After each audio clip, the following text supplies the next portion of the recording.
Hi, everybody. My name's Steve Feldman. Thank you so much for attending today's session. I'm a professor of dermatology at Wake Forest University School of Medicine, where I do medical dermatology with a specialty in psoriasis and working on how poorly patients use their medicine. I would like to welcome you to this Oculus Virtual Reality View CME Symposium entitled New and Emerging Agents for the Management of Moderate to Severe Atopic Dermatitis in Adults. Let me just go over some brief housekeeping notes. This program is based on an interactive forum that incorporates case-based presentations, didactic lecture, and in theory, audience participation, which will be interesting in a room of this size. We are excited to be introducing you today to a new technology which utilizes virtual reality to enhance practice-based learning. You will hopefully have received one of those virtual reality headsets. If not, you'll still be able to see the presentations on the screen. Please wait to put the sets on until after we show you some instructions on how to use them and we get to that part of the presentation.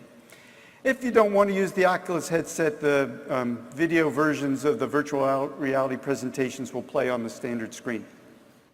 Also, this is very important. Please note that these headsets are not to be taken out of this room. They're not giveaways. And it says here they are trackable.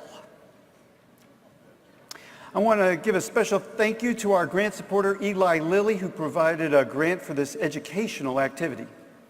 You should have received a pre-test and evaluation form. Please complete both at the appropriate times, the pretest now, the evaluation form at the end, and return them to the Med Learning Group staff as you exit the meeting room. It says there's a flash drive with today's meeting materials, and there's the headsets. We kindly ask you to turn your cell phones off during the presentation. Let me make sure I've done that. Yep, okay, good. All right. To start, disclosures, this program was funded by Lilly. I'm on a speakers bureau for Lilly. I've done consulting work with Lilly and received research funding, and as well as done work with Regeneron, Sanofi, and Pfizer, and Celgene, and probably any other company whose product I mentioned. Several of the products that I mentioned, especially new things for atopic dermatitis, are not approved yet. Those would be off-label uses. Our learning objectives for this hour and a half or so presentation is to review the pathophysiology of atopic dermatitis that informs the treatment, informs the selection of new agents, identify best practices for evaluating disease severity and diagnosing atopic dermatitis, which I think is not the easiest thing in the world to do, and then describe some of the new agents. Now, I want to share with you one anecdote that influences my thinking about atopic dermatitis, and that is that when I was in dermatology training in North Carolina, we would see patients who had horrible atopic dermatitis. I mean, total body, lichenified atopic dermatitis. People who had failed everything we had at the time, which was various topicals, maybe, light, systemic treatments, oral agents like methotrexate and cyclosporin. And we would admit those patients to the hospital. Often on Friday, especially the young ones, we'd admit them on Friday. And we would put triamcinolone ointment on them in the hospital. And what would happen? Have you had this experience? You've done this? What would happen if you took that patient with horrible atopic dermatitis and you put triamcinolone on them in the hospital?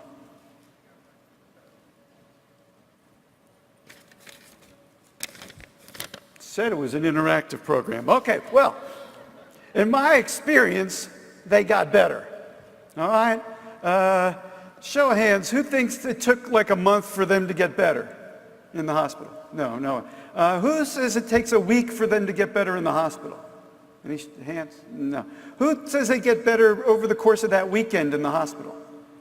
Yeah, all the hands are going up, yes. Now, when I was a resident, they explained to me that the reason patients with atopic dermatitis clear up in the hospital is because you're taking them away from the stress of the home environment. Now, how many of you have heard that as an explanation for why they get better in the hospital? Anybody? You had, yeah. And then the other explanation I heard is that you're getting them away from the dust mites at their home. Does anybody know the real reason they get better in the hospital when you put the triamcinolone on them in the hospital? Because you put the triamcinolone on them in the hospital. And so we're going to talk about all the new agents and things like that, but at least for me, I keep as a foundation in my thinking about these issues is that the three main reasons they're not getting better with the currently available agents are, number one, poor compliance, number two, poor compliance, and number three, poor compliance. Okay. When I was hired by Joe Urizzo at Wake Forest 27 years ago to run a test tube research laboratory, which, by the way, was a total failure of a career on my part, he told me that he would support me to do research on anything I wanted to within the world of dermatology, except atopic dermatitis. Because he said you can't define what atopic dermatitis is. And that's like 27 years ago. And to this day, I have a hard time defining atopic dermatitis. Psoriasis I can define. Psoriasis is pretty easy. It's kind of like pornography. Y'all remember what the Supreme Court has said about pornography? We know it when we see it.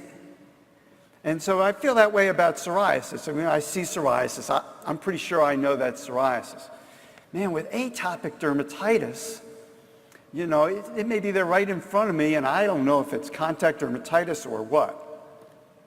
There are some typical forms of it. Okay, if it's in front of the elbows and behind the knees, then I'm pretty sure that's atopic dermatitis. But if you showed me, other forms of atopic dermatitis, I might not be able to tell it from contact or many other forms of eczema. If you take a biopsy of it, I'm a dermatopathologist. I can't tell atopic dermatitis from other forms of dermatitis even under the microscope. So defining this is a tough issue. And therefore, when I look at the data on the epidemiology, if I can't define the disease, I look at these numbers and I go, well, okay, yeah, 15, 20% of children might have atopic dermatitis. It sounds reasonable.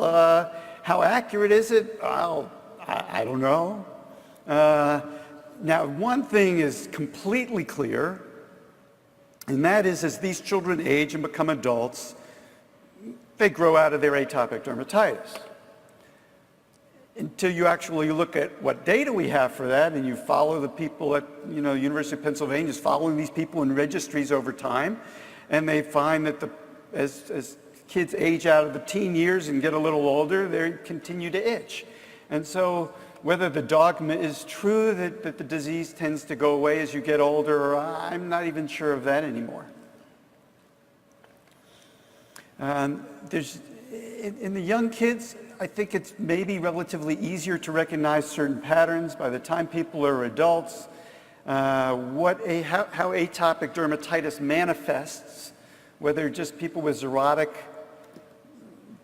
dermatitis have atopic dermatitis, and if they're itching, I don't know. I can't say.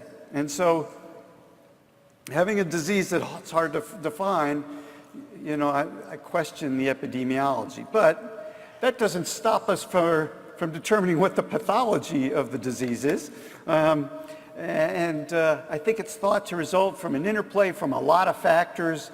You've clearly got immune dysfunction. There's no question about that. If I turn off somebody's immune system with cyclosporin, their atopic dermatitis will get better. So clearly, there's an immune issue. And I think it's pretty clear there's a barrier issue.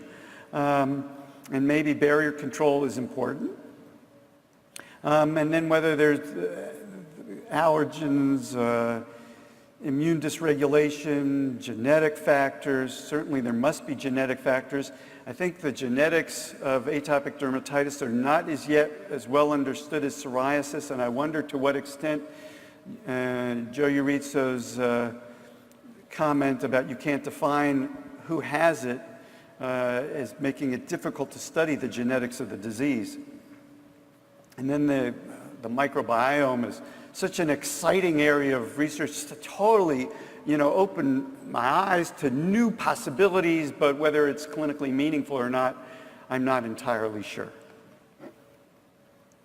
So two main ways of thinking about atopic dermatitis is one, that there's skin inflammation, and it's an inflammatory disease that causes barrier dysfunction, and I lean heavily towards that. The other way of thinking about it is that there's barrier dysfunction that leads to immune changes.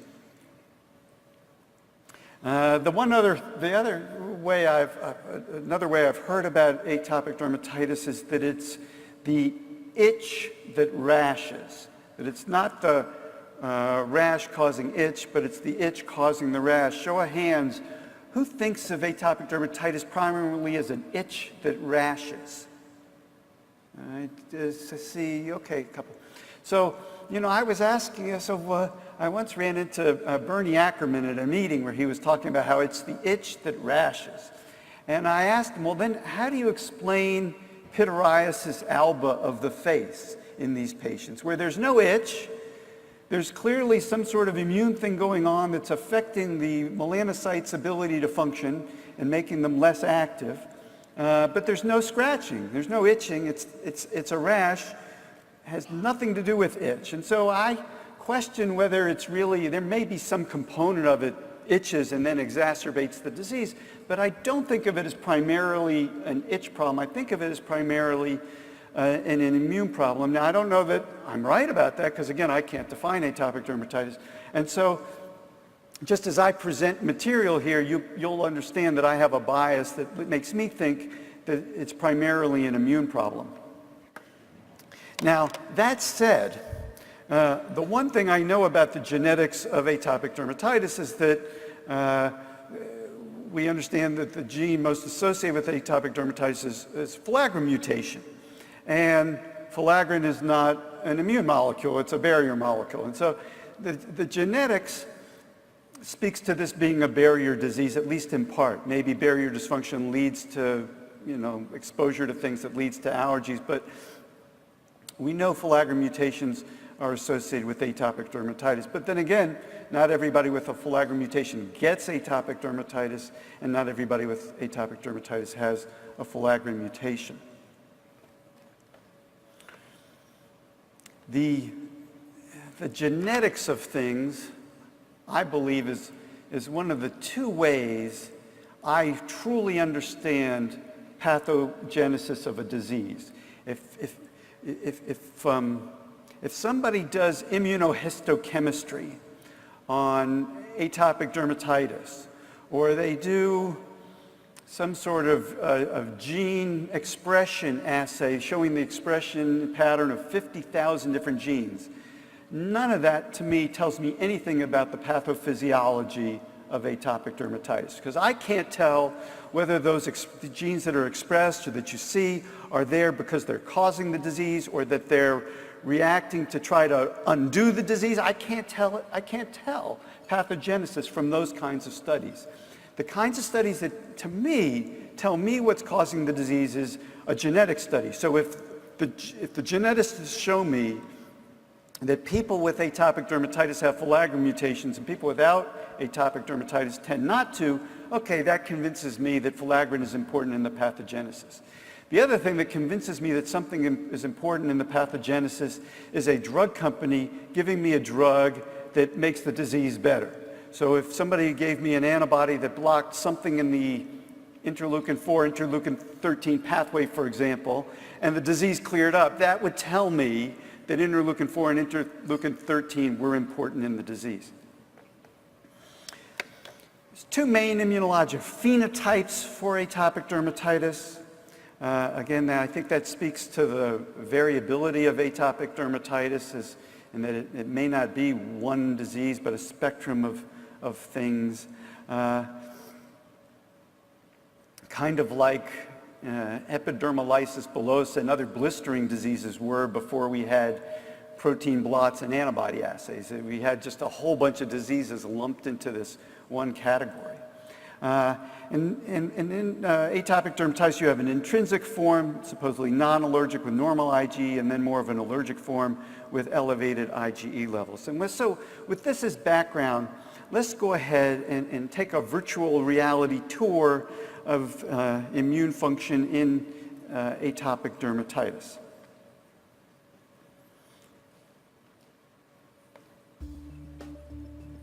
Please do not put on your VR headsets until this instructional video has ended. MedLearning Group is at the forefront of using virtual reality as an educational tool. We hope you enjoy this revolutionary experience. This video will demonstrate how to use the Samsung Gear VR hardware to enjoy this content. First, if you wear glasses, you can remove them before placing the headset on your head. The headset should be snug enough to allow for you to move your head slowly around without the hardware moving. If the headset feels loose or unstable, simply tighten the strap a bit using the Velcro tab at your temple. Now, use the focus wheel at the top of the lenses to adjust for the best picture quality. Now place the headphones on. You will find volume up and down buttons at the front of the right side of the headset. With the headset on and adjusted, you will see the presentation's home screen. Here, simply look at the program you would like to watch. Press and hold the touchpad on your right temple till the circle fills with red and the program begins. That's all there is to it.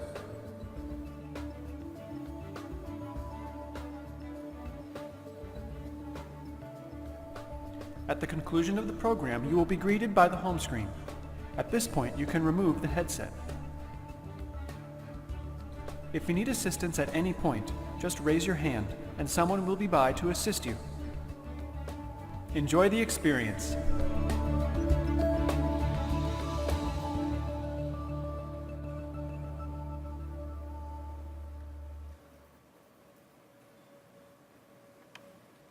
Okay, this should be a blast. Get ready.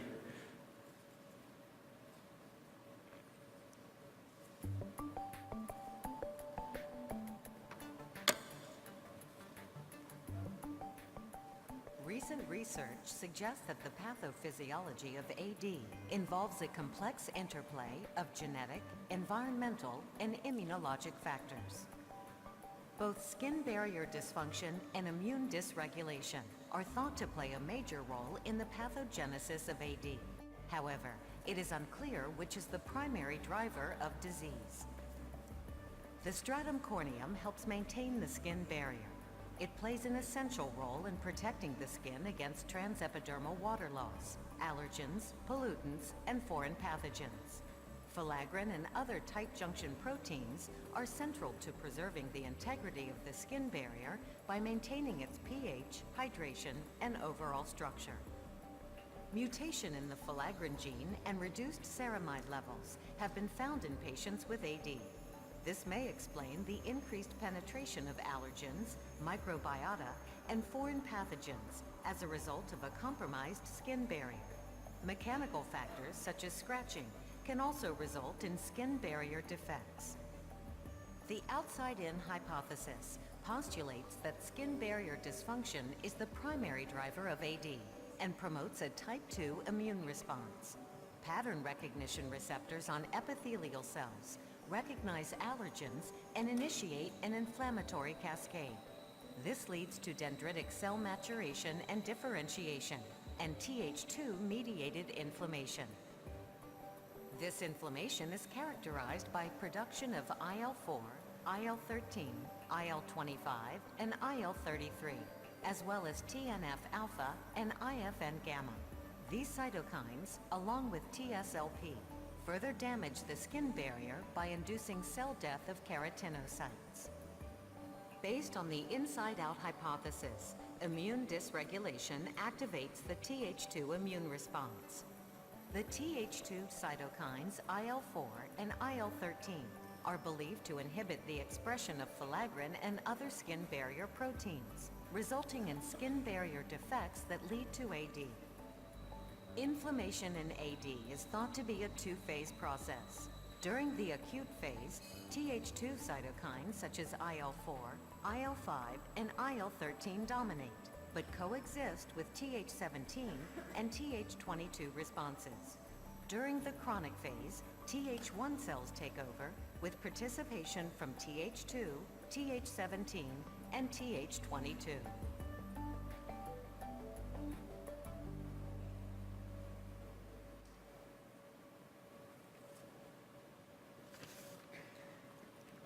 Okay, you can remove the headsets.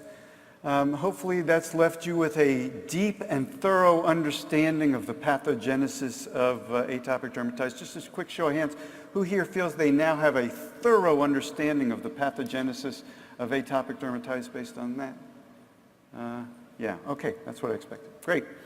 All right, so now we'll talk about some of the challenges in diagnosis and assessment of disease severity.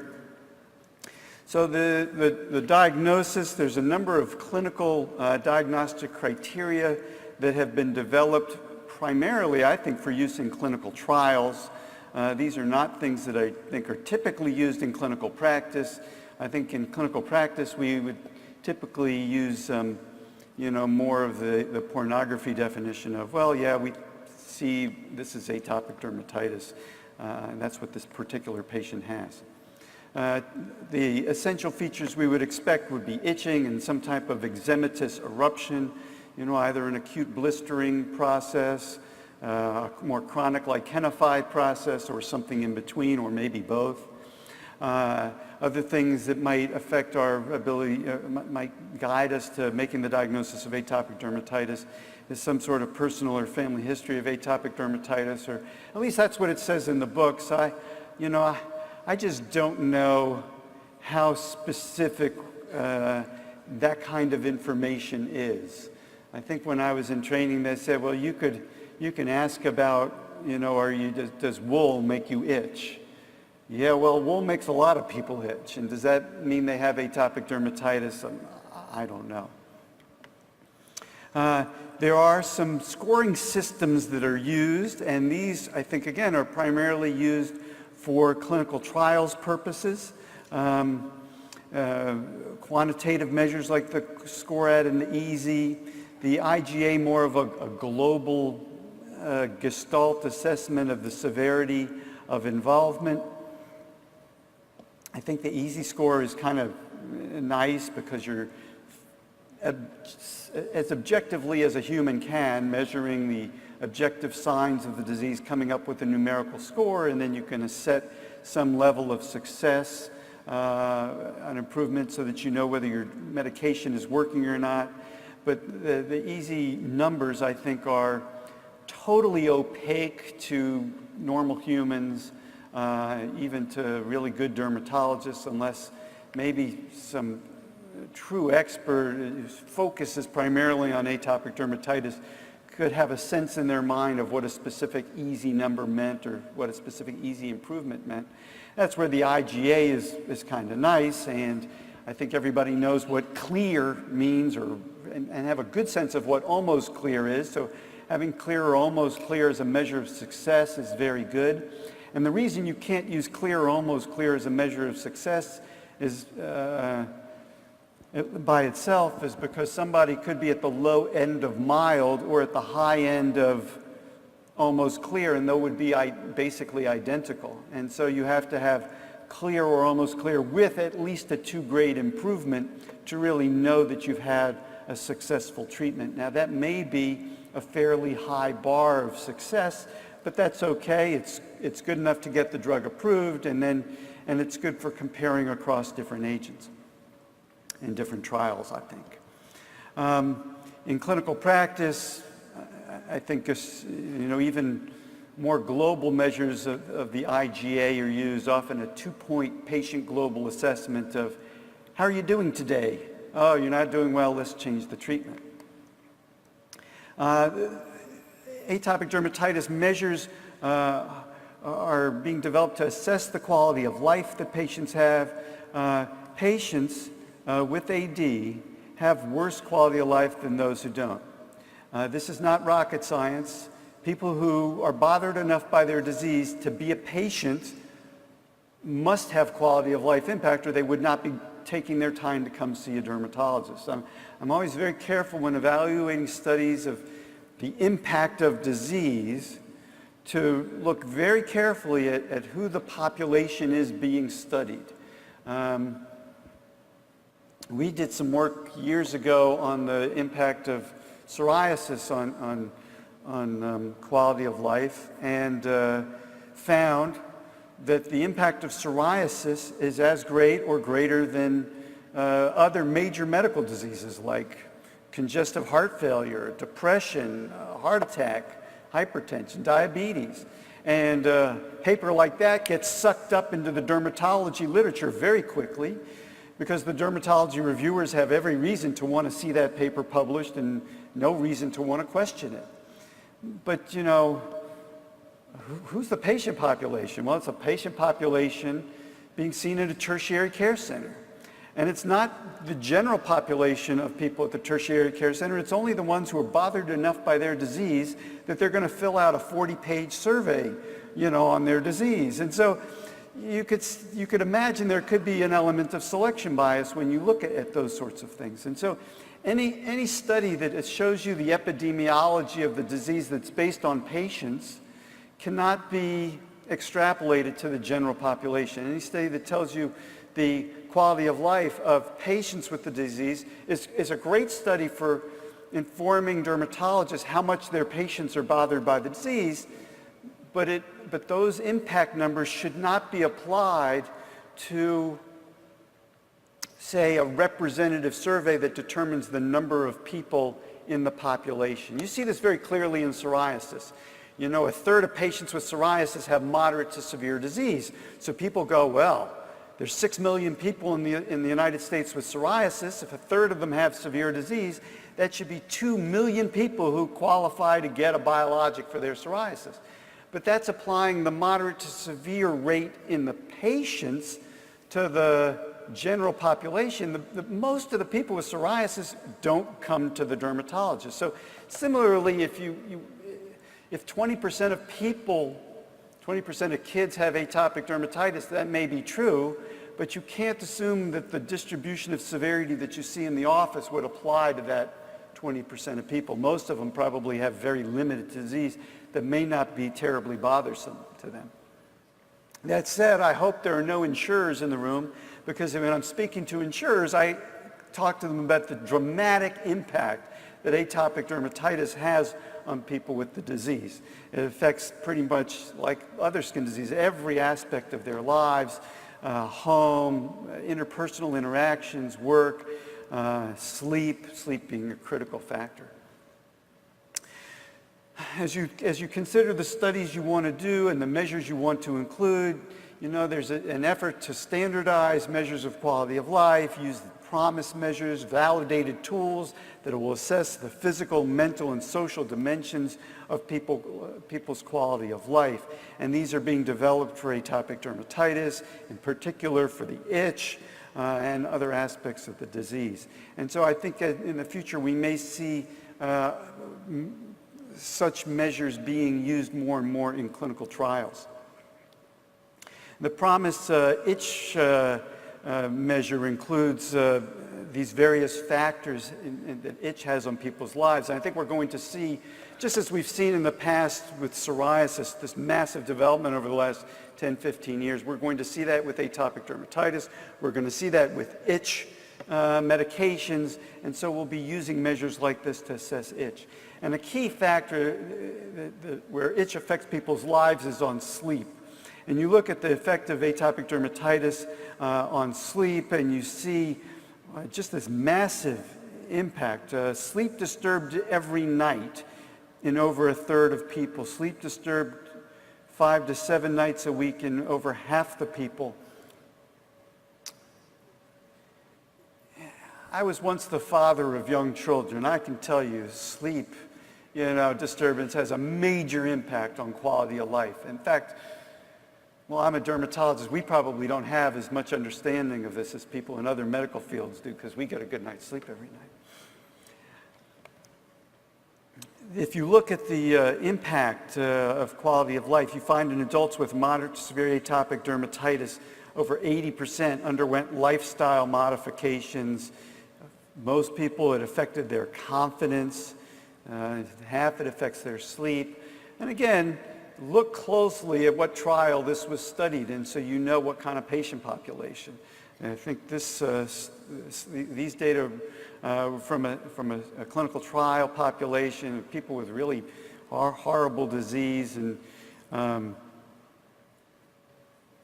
think that's a survey population of 500 people with the disease, moderate, severe. They were self-described as moderate to severe patients, and they're the ones who are willing to fill out the survey. And so you have to be very careful. So this is the impact of atopic dermatitis. These are the data that we have to share, and you can expect your patient is very bothered by their disease and needs treatment. In addition to the quality of life impact, there's comorbidities associated with atopic dermatitis. There's the standard atopic comorbidities, nasal allergies, hay fever, and asthma, and these are quite common.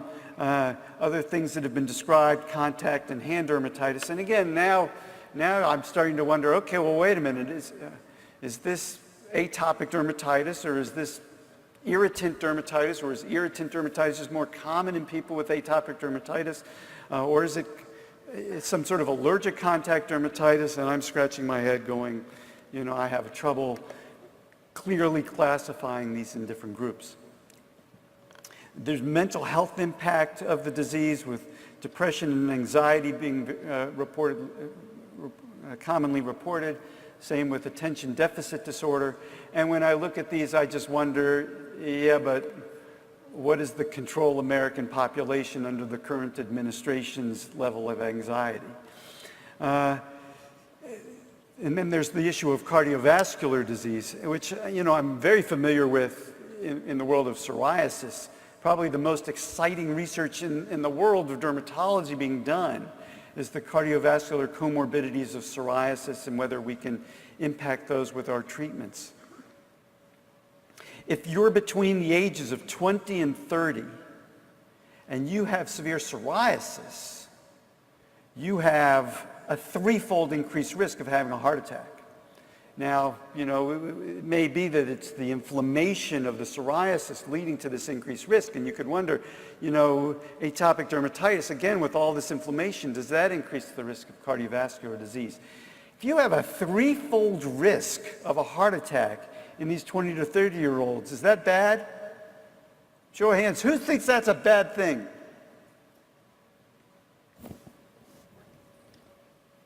Okay. What's the chance that a 20 to 30-year-old without psoriasis is going to have a heart attack, roughly? Roughly, throw out a number. Roughly what? Zero. That's the number I was hoping for. Thank you. Yeah, it's roughly zero. It's not zero, but it's roughly zero. What's 3 times roughly zero? It's pretty small. Is it, if I'm speaking to insurers and I want them to pay for drugs for people who need them because people with psoriasis and atopic dermatitis are suffering, I tell them there's a threefold increased risk of having a heart attack, But if an otherwise young, healthy 20 to 30-year-old with severe psoriasis comes to see me and says, Dr. Feldman, I just read I'm at a threefold risk of having a heart attack. What should I do? I'd tell them, don't pay that any mind. That's nothing. The chance that 20, 30-year-old is going to have a heart attack is close to zero. Most of us didn't have wills when we were 20 to 30 because we weren't worried about dropping dead. 3 times that is no big deal. Now, should you be lucky enough to get to be as old as I am, if I were to have severe psoriasis, I'd be like at a 20% increased risk of having a heart attack. A 20% increased risk in me is dramatically larger than a threefold risk in a young, healthy person. And so one of the bottom line things I want you to remember is when anybody ever shows you for comorbidities or anything else that there's an increased relative risk of something, make sure you ask them what's the absolute risk, or what's the risk attributable to the condition, because that's what you really want to know. That's what will drive your behavior. And I think for a lot of things, the attributable risk is nearly zero. There was, I think, a study done in Taiwan that found, I think it was a 6-fold increased risk of melanoma in people who had psoriasis. And again, that sounds terrible until you ask yourself, what's the risk of a Taiwanese person developing a melanoma? And it's so low that you'd have to probably see 20,000 psoriasis patients before you'd get one more melanoma. And one of the common things you'll see in our dermatology literature now is people finding an increased risk of something, and then the conclusion is we need to screen for it, okay? Just because there's an increased relative risk of something does not mean we should be screening for it. To know that we should be screening for it, you'd have to know that the benefits of the screening are greater than the risks and other costs of the screening procedure. And I think for a lot of the things that they're telling us, oh, there's an increased risk of kidney disease, of aortic disease, of whatever cardiovascular issue, they have not shown us that screening has a good risk-benefit ratio.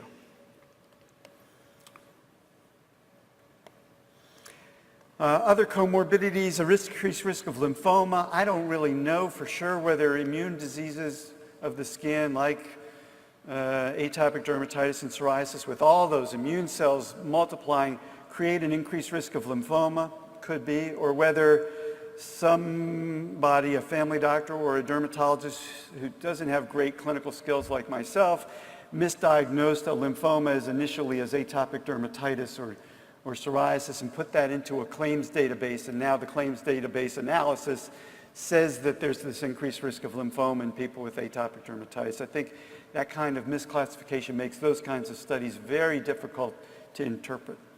And whether there's a decreased risk of pancreas, brain, or skin cancer, I don't know. Okay, now we get to talk about the fun stuff, treating patients. And so atopic dermatitis, again, is a broad range of diseases from very limited to very extensive to very chronic to very episodic. And so the treatment can vary, and people try to create algorithms and guidelines, and we'll go through some of that. But in the end, you have to do what's right for the particular patient. And when I think about treatment, the first thing that I'm thinking about is what, in resistant patients, what am I thinking about? Poor compliance. The second most thing I'm thinking about is poor compliance, and the third thing I'm thinking about is poor compliance. Keep that in mind when you see algorithms that say you need to do these 8 different things, okay? Because you start getting these complicated treatment algorithms. You know, you can't even get a patient to do one thing well. You know, trying to get them to do 8 things well or 4 things well, that's really tough. I was at a meeting of the American Academy of Dermatology when it was a session on the treatment of atopic dermatitis in children. And at the end of this excellent lecture, the speaker, I won't name names, but a top pediatric dermatology specialist, Larry Eichenfeld, was asked, what do you do for the patient who has really resistant disease? And he said, well, and this is in the pre-biologic era in atopic dermatitis, for the patient with resistant disease, well, number one, I'm not afraid to give them super potent topical steroids, you know, use clobetasol on them if I need to. You know, and then I may use some sort of penetration enhancer with it, you know, maybe some salicylic acid or something, make it go in better. And I can't remember if it was sauna suits or wet wraps. It was one or the other. I think it was the wet wraps to increase the penetration. And then if that doesn't work, because in these resistance patients, those things don't always work, then, you know, I'll use methotrexate or cyclosporin, maybe phototherapy. If I have to, I'll hospitalize the patient. I'm thinking,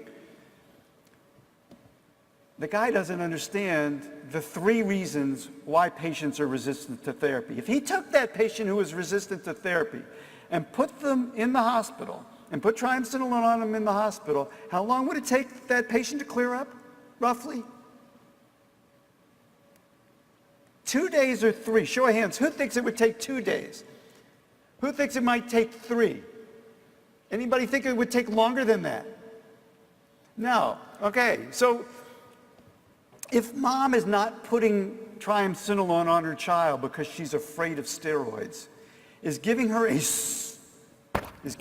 telling her, listen, your child's not getting better. Here's what we're going to do. We're going to switch to clobetasol. This is the most powerful steroid known to man.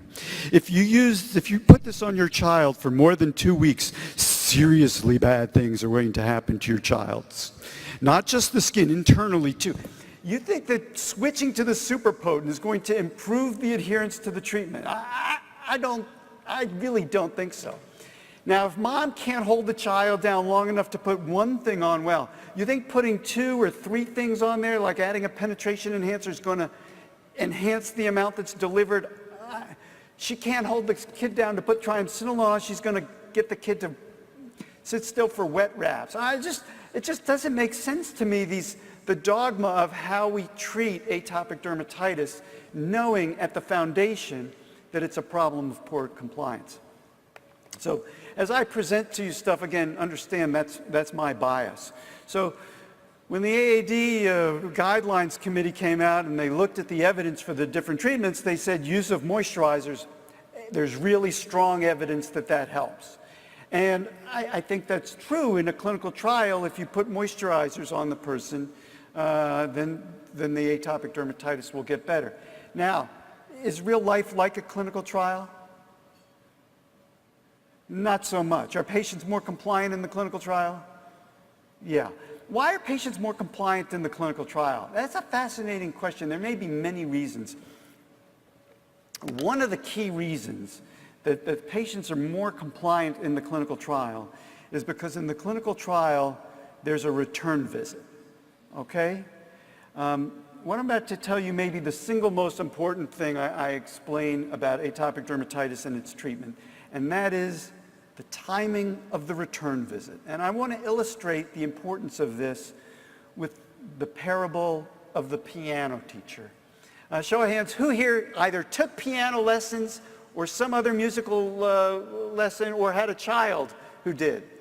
Come on, show of hands. Yeah, a lot of people did. Okay, so typically what happens is, and this was what happened with my kids, the piano teacher gives my kids some sheet music and says to the kids, practice every day.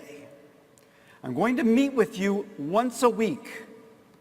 And at the end of, say, 12 weeks, we're going to have a recital. Now, I went to my kids' recital. My kids sounded pretty good, and other kids sounded pretty good too. Do you know why they sounded good? Why they played well at the recital? Because they had been practicing some every week for that entire 3-month period before the recital. That's what made them sound good, the practicing. Not the weekly lessons. The weekly lessons didn't make them sound good. The fact that they were practicing every day, or almost at least some every week, made them sound good. Now, let me ask you something. What would happen if a new piano teacher came out of piano teacher school and said, this is a very inefficient process. The reason kids play piano so well at the recital is because they practice, not because of the weekly lessons. So what I'm going to do is I'm going to give the kid the sheet music. I'm going to tell them to practice every day. I'm going to tell them we don't need weekly lessons. I'm just going to give them the sheet music, tell them to practice every day, and I will see you back at the recital in 3 months. How would that piano recital sound? Anybody have any thoughts on that? Pretty bad. Yeah, it's going to sound terrible. Would anybody, show of hands, who would hire that piano teacher? No way. All right. I tell you what, some people think that the problem is a lack of motivation. If you're dealing with motivated people, that they will do the behavior. Especially motivated people who are high-functioning individuals. I get to work with the highest functioning, most motivated people on the planet. Does anybody know who they are? We might have some of them in this room. Does anybody know who they are? Medical students who want a dermatology residency, right?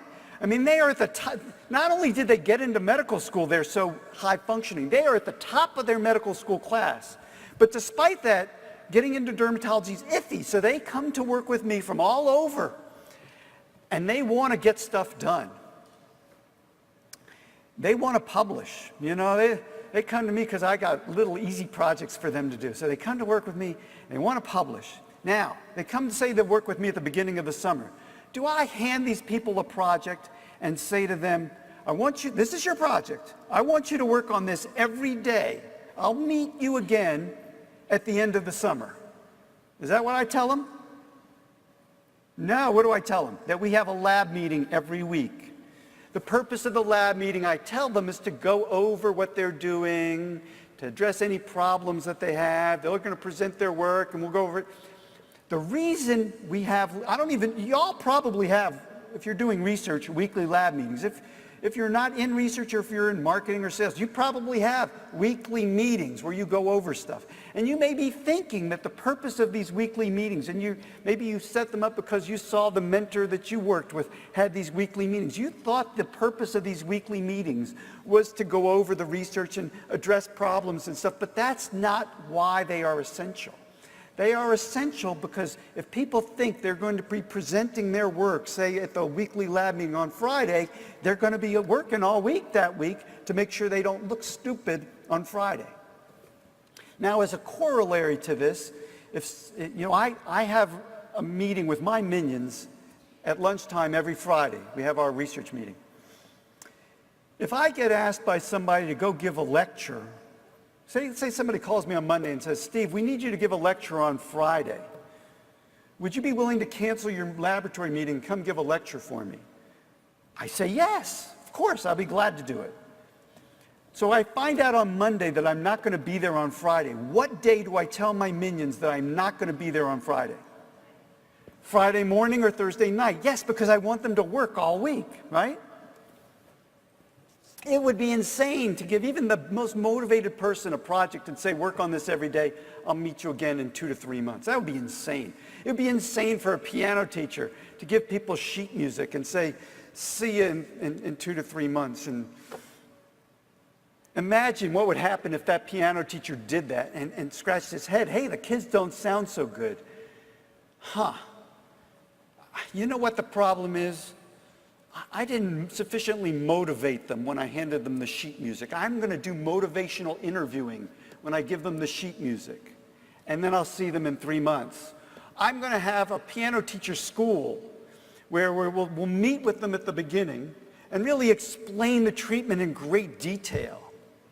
Maybe it's because I didn't give them written instructions that were adequate. I'll give them written instructions, and then I'll see them again in 2 to 3 months.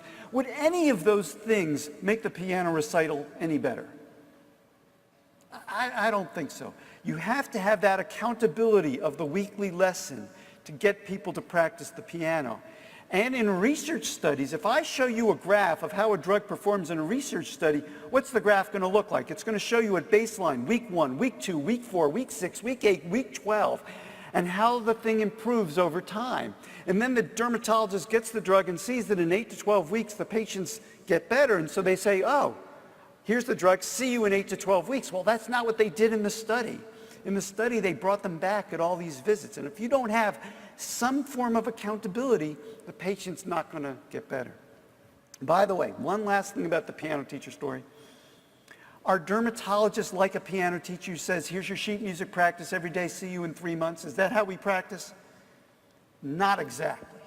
We're more like a piano teacher who says, here's a prescription for some sheet music. Take it to the sheet music store. I have no idea what it's going to cost you. I want you to practice every day. Practicing may cause headaches, diarrhea, rashes, possibly a serious infection. But practice every day, and I'll see you back in 2 to 3 months.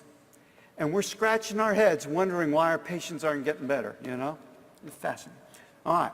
So what are the key recommendations from the committee? The use of topical steroids, that's an A recommendation. Those surely work. And to address side effects with patients. Addressing fears was only a B recommendation. By the way, how do you address the fears of a topical steroid? Addressing fears of use. The bottom one here. How do you address the fears of use? What do you do when the mother of a child with atopic, or an adult, who you're giving them a topical steroid, and they say to you something like, "Is this a steroid? The last dermatologist wanted me to put a steroid on." What do you tell them? Well, I use an approach I learned by watching American presidential debates. When I'm asked a question that I don't want to answer, I just answer a different question, okay? I don't say it's not a steroid. I just do not use the word steroids in front of patients ever, okay? I tell the patient, she says to me, is this a steroid? I tell her, this is an all-natural, organic, anti-inflammatory designed to complement your natural healing mechanisms to bring the immune system back into balance and harmony, because I like to take a holistic approach to the management of patients with skin disease. Now, I live in North Carolina. If the patient moved to North Carolina from California, Seattle, or Portland, they're wearing a tie-dye shirt and Birkenstocks, then it sounds something more like this. This is an all-natural, organic, gluten-free anti-inflammatory made in a nut-free facility designed to complement your natural healing mechanisms to bring the immune system back into balance and harmony, because I like to take a holistic approach to the management of patients with skin disease. And if I were practicing in Middle America and the patient came off a farm to see me and they're wearing a red hat that says "Make America Great Again," I would throw in there, "Made in America." Every word of that was totally true. I never said it wasn't a steroid. I just don't use that word with people. Okay, and then topical non-steroidal agents, topical calcineurin inhibitors have grade A evidence. I don't think topical crisaborole was on the market at the time these American Academy of Dermatology recommendations came out. Off-label use of TCIs in those less than age 2, they felt there was strong data for that. Against routine use of anti-staphylococcal antibiotics, some evidence for bleach baths. Against use of topical antihistamines. For systemic antihistamines, there was grade A evidence against using the non-sedating, and they thought the sedating, if you want to help somebody go to sleep with a sedating one, well, that might be okay. So here's the algorithmic approach, and I think this is a pretty standard algorithm for the treatment of atopic dermatitis. You make the diagnosis, you do some historical assessment. It says here you explain the disease and the goals of treatment. Now again, my explanations are very simple and targeted to the patients. You have an immune imbalance. We're going to get it back into balance. And then you can start with topical corticosteroids, topical tacrolimus they list here. And then maintenance therapy with intermittent use of the topical corticosteroid or non-steroid agents as needed. Concrete explanations, moisturizers, skin care, adjuvant treatments. It starts to get pretty complicated if you're giving people moisturizers and bathing instructions and corticosteroids and non-corticosteroid agents and telling them to do different things at different times. You have to have a written plan if you're doing that. I saw a mom bring her child with atopic dermatitis to see me, and the kid's skin was dry all over. And I asked Mom, "What are you bathing the child with?" And she said, "Ivory soap." Now I was not the first dermatologist this mom saw with her child for the atopic dermatitis. I asked the mother, "Is that what the previous dermatologist recommended? Did the previous dermatologist recommend ivory soap?" And the mom said, "Yes. The previous dermatologist recommended Dove or Ivory." All right? Does anybody know what the previous dermatologist told that woman? I am absolutely convinced that the previous dermatologist told that woman Dove not ivory. Okay? And that's a pretty simple instruction, Dove, not ivory. Because Dove, mild, ivory's harsh. I'm pretty sure they said Dove, not ivory. But by the time Mom got to the store, Dove, not ivory became Dove or ivory. So you can assume that whatever you tell the patient, they will not remember, that they're going to mess it up. So if you're telling them moisturizers, topical steroids, non-steroid agents, bathing advice, and different things, different times, you have to have a written plan for how to do it. These treatment approaches are exceedingly complicated, and knowing that patients don't use even one thing well. We did a little study some years ago. Actually, I proposed to the Human Subjects Committee at my university, Wake Forest, that they let me take some children with atopic dermatitis and give them triamcinolone ointment in a bottle that contained computer chips that would record the day and time the patients or the mothers open and close the bottle so that we would know when the treatment was used. And one of the things I suggested to the IRB is that they let me do this without telling the patients or the parents that they're even in a research study, so that I could find out what real-life patients did with their medicine. Do you know what the IRB said when I proposed this? You know what they said? They said, go ahead, do it. Yeah. In fact, it was the fastest study I ever had approved by our intramural review committee. They didn't even have a single change to the consent form. Does anybody know why? Because there was no consent form, right? We just giving people the triamcinolone, have them come back.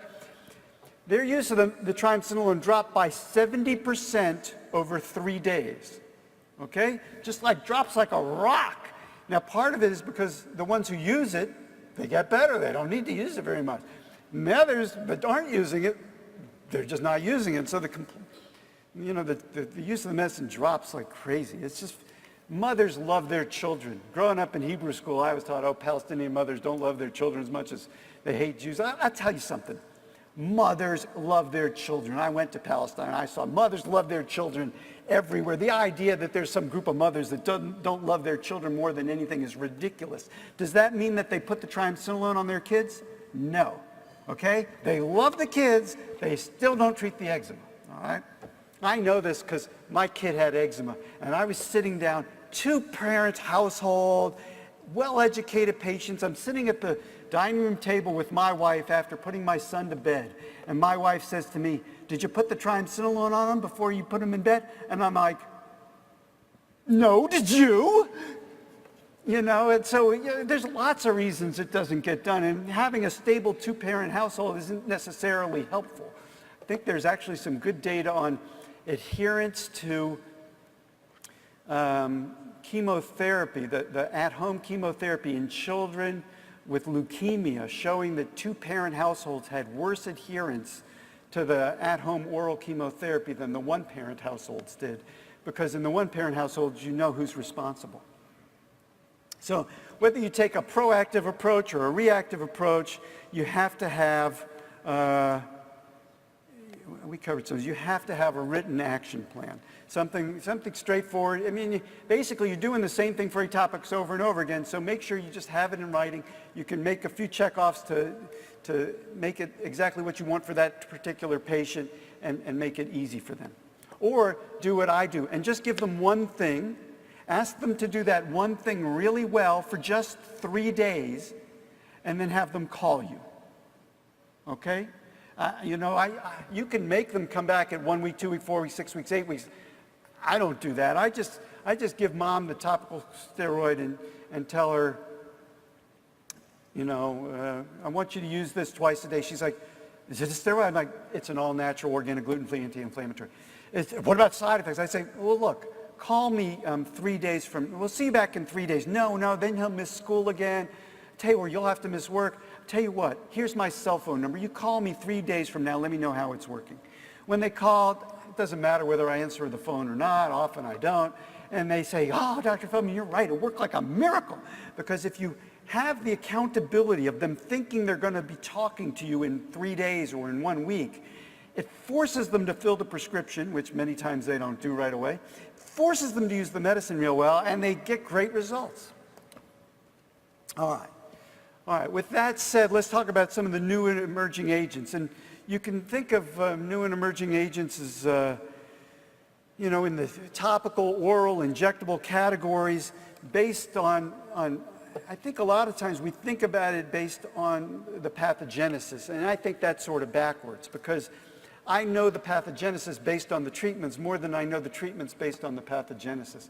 Maybe somebody did think that an interleukin 4/13 blocker would make atopic dermatitis better, so they tested an atopic. But the reason I know that interleukin 4 and 13 are critical in atopic dermatitis is that I have drugs that block or at least one drug that blocks those, and the atopic dermatitis improves.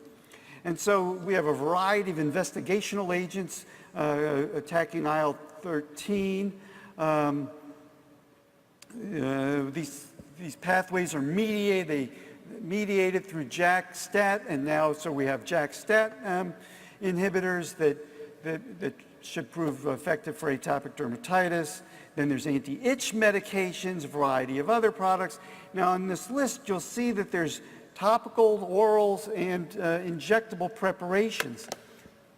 I have very little enthusiasm for new topical products unless they address the issue of poor adherence.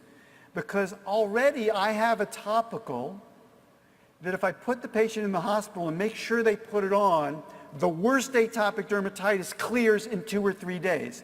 And so you got to either come up with a topical that's better than that, or that addresses the problem of poor adherence. If it doesn't do one of those two things, how is it going to help me? On the other hand, I have tremendous enthusiasm for oral and injectables because you can get people to do those even when you can't get them to do topical therapy. All right, so we have one more opportunity with the headsets. So go ahead and put your headset on if you want to experience the show one more time. This video is on mechanisms of action of these new treatments.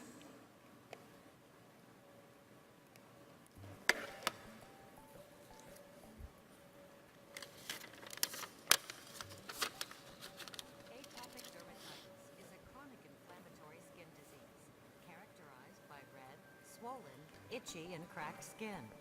Recent advances in our understanding of the pathogenesis of AD have led researchers to believe that in AD, systemic inflammation results in skin barrier dysfunction. Environmental exposures, in which gene-environment interactions play a central role, have also been implicated in AD. The skin barrier defects seen in AD are thought to promote a type 2 immune response, which is characterized by the increased expression of the type 2 helper T cell cytokines, IL-4 and IL-13. The overexpression of IL-4 and IL-13 inhibits the expression of several skin barrier proteins, including epidermal antimicrobial peptides and filaggrin, which protect against invasion by microbial pathogens. IL-4 and IL-13 signaling are therefore attractive therapeutic targets. Until recently, treatment options for moderate to severe AD have been limited to the use of emollients, topical corticosteroids, calcineurin inhibitors, other immunosuppressive drugs, phototherapy, and antihistamines, but with limited efficacy and in some cases considerable toxicity. Biologics offer new options for targeted treatment. Dupilumab, a monoclonal antibody directed against the IL-4 receptor alpha, was the first FDA-approved biologic for the treatment of atopic dermatitis in patients 18 years or older with moderate to severe AD. Both IL-4 and IL-13 function by binding to the IL-4 receptor. By blocking that receptor, dupilumab inhibits both IL-4 and IL-13 cytokine-induced responses, including the release of pro-inflammatory cytokines, chemokines, and IgE. This alleviates the epithelial dysfunction seen in AD, subsequently improving disease severity and symptoms. Additional investigational targets include IL-13 itself, rather than its receptor, and IgE. Another novel approach for treating AD involves the inhibition of phosphodiesterase 4, an enzyme involved in the pro-inflammatory cascade. The topical PDE4 inhibitor, crisaborole, was recently approved for mild to moderate AD in patients 2 years of age and older. Other PDE4 inhibitors, roflumilast and apremilast, have been investigated. Oral apremilast did not show an adequate risk-benefit profile, and studies were discontinued. Additional agents in clinical development for AD target the Janus kinase signal transducer and activator of transcription, JAK-STAT signaling axis. These include baricitinib, an oral agent, upadacitinib, and PF04965842. JAKs are enzymes that transduce intracellular signals from cell surface receptors for cytokines and growth factors involved in hematopoiesis, inflammation, and immune function. Within the intracellular signaling pathway, JAKs phosphorylate and activate STATs. These activate gene expression within the cell. The JAK-STAT pathway plays a critical role in the dysregulation of immune responses in AD. Effects include amplification of Th2 cell response, instigation of eosinophils, and suppression of regulatory T cells. Activation of IL-4, IL-13, and thymic stromal lymphopoietin occurs. Expression of epidermally derived chemokines are upregulated. There is a cascade of pro-inflammatory cytokines. Structural epidermal proteins, filaggrin, involucrin, or loricrin, are downregulated and reduce skin barrier function. Downstream signaling prevents the induction of genes encoding innate immune response proteins, including beta-defensins and cathelicidin. This increases patient vulnerability to viral and bacterial skin infections. Baricitinib is a selective and reversible inhibitor of Janus kinase, JAK1 and JAK2, along with tyrosine kinase 2 and JAK3, thereby reducing the phosphorylation and activation of STATs. Upadacitinib and PF04965842 target only JAK1.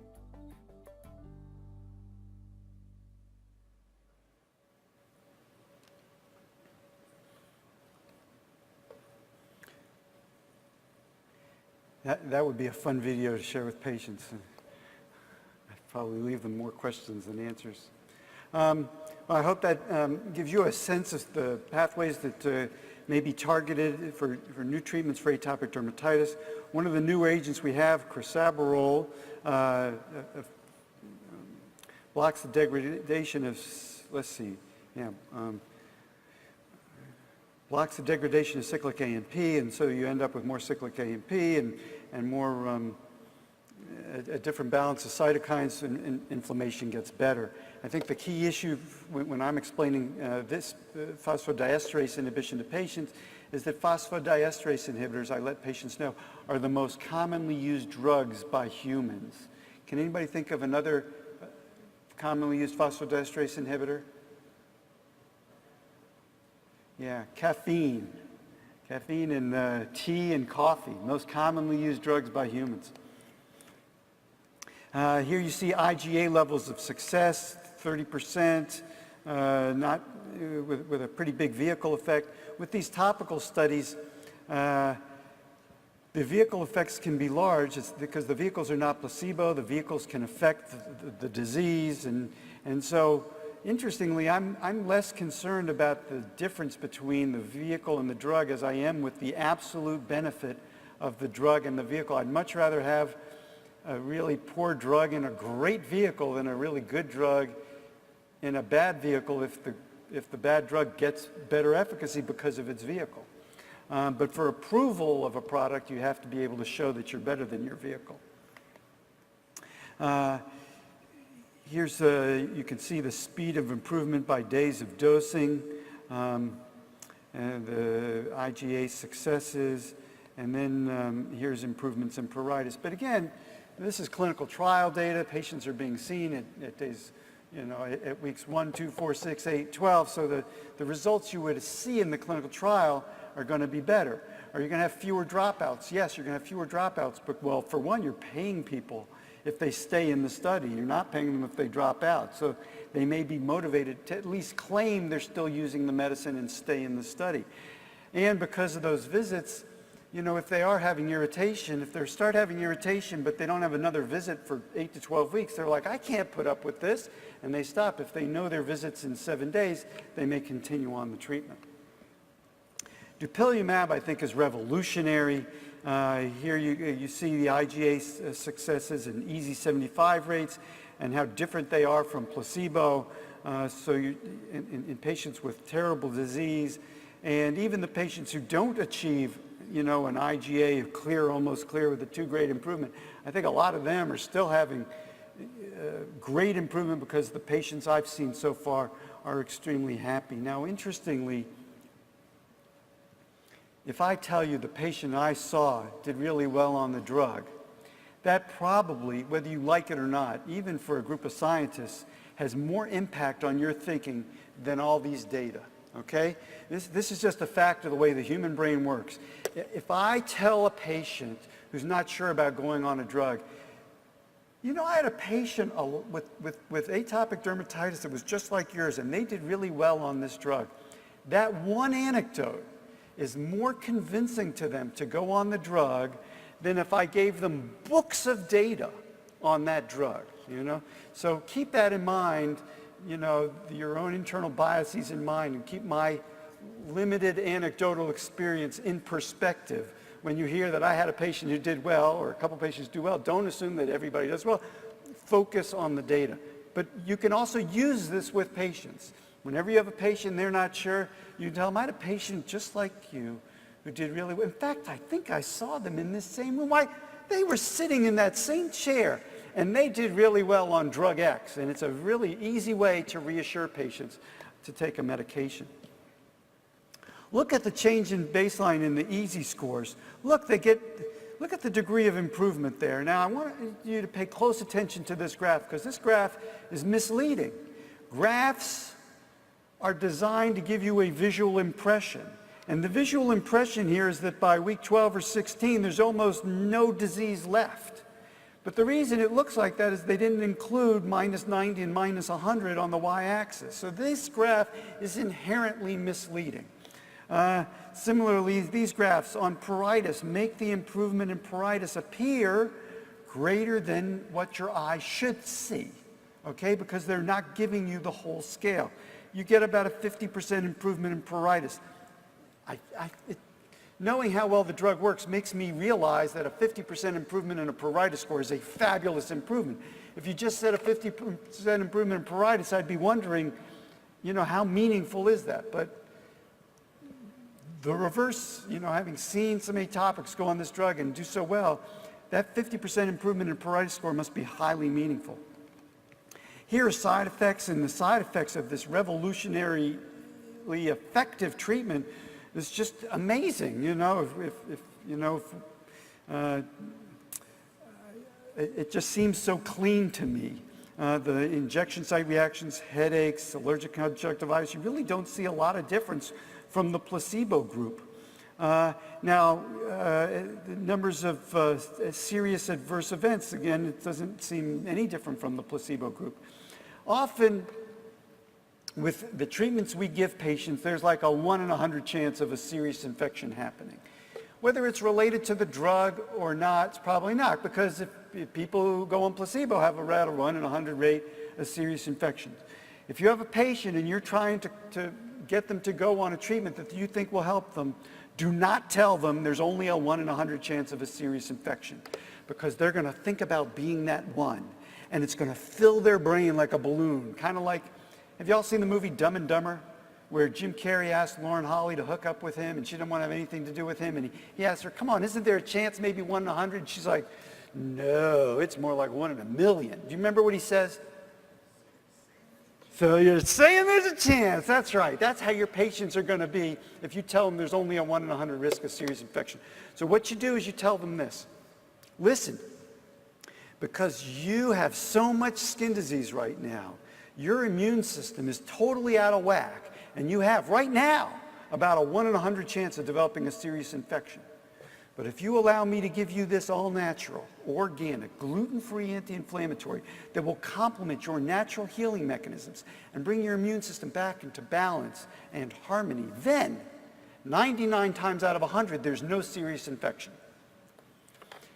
Now, you may have noticed that 1 in 100 having a serious infection is the same as 99 out of 100 not having a serious infection, but not to the human brain. Human brain hears 1 in 100, they think about being the 1. You hear 99 out of 100, don't get it, you're like totally reassured. Infectious infestations, herpes virus rates, it really, I just look at these data and I don't see much of a signal at all. By the way, it wouldn't surprise me if there wasn't an increased risk of herpes virus infection, because the diseases that we're dealing with, severe atopic dermatitis or psoriasis for that matter, are socially disabling diseases. And so these people with these diseases are not in close contact with a lot of other people. And when you clear them up and eliminate those social barriers, it wouldn't surprise me if they wouldn't be exposed to more common infections and therefore have more common infections.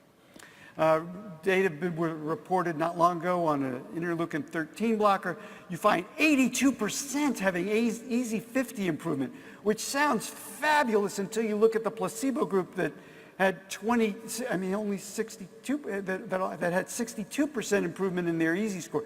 So that's not a big delta, and we're talking about a placebo here, not a vehicle-controlled study. These are patients who were also given triamcinolone. Now, when you're designing a trial and you're thinking, okay, we'll let people use triamcinolone in the study, but we'll only enroll people who are resistant to it. And so it won't have any effect in the study. You understand the problem with that now, right?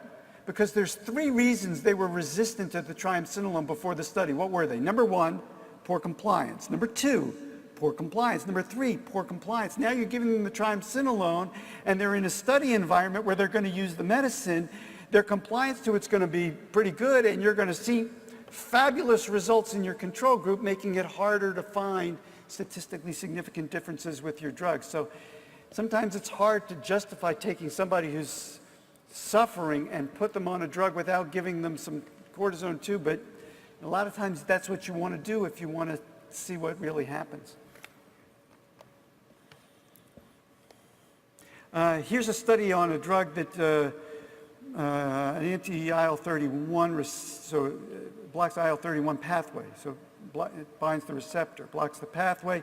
That cytokine is critically important in itch, and so you see these itch scores, and you see 63.1% improvement, which doesn't look all that impressive. And that's actually a greater pruritus improvement number than what we saw with dupilumab. But the graph doesn't look as impressive because here they were honest and put all the way down to 100% improvement on the y-axis.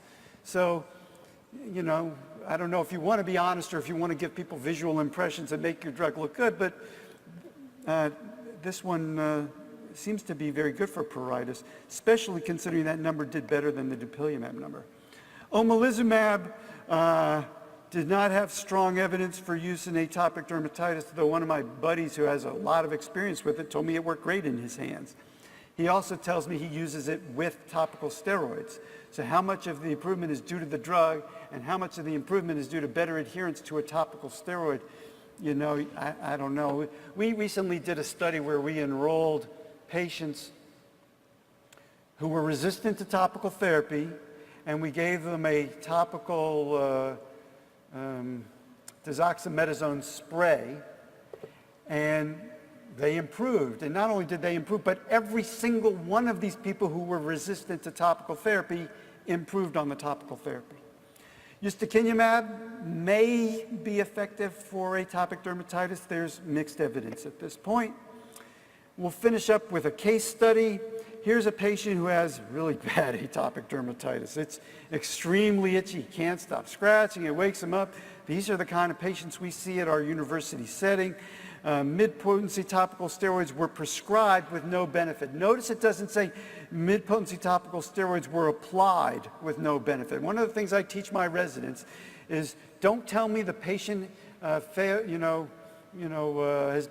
been using drug X and they're not getting better. Unless you watch them not using drug X, don't say that, because it'll make you think that they've been using it and they're not getting better. Instead, say the patient was prescribed drug X and they're not getting better, or the patient claims to be using drug X and they're not getting better, or the patient is allegedly on drug X and they're not improving. If you just change your language, you come to see the problem more clearly. He characterizes his problem as treatment resistant.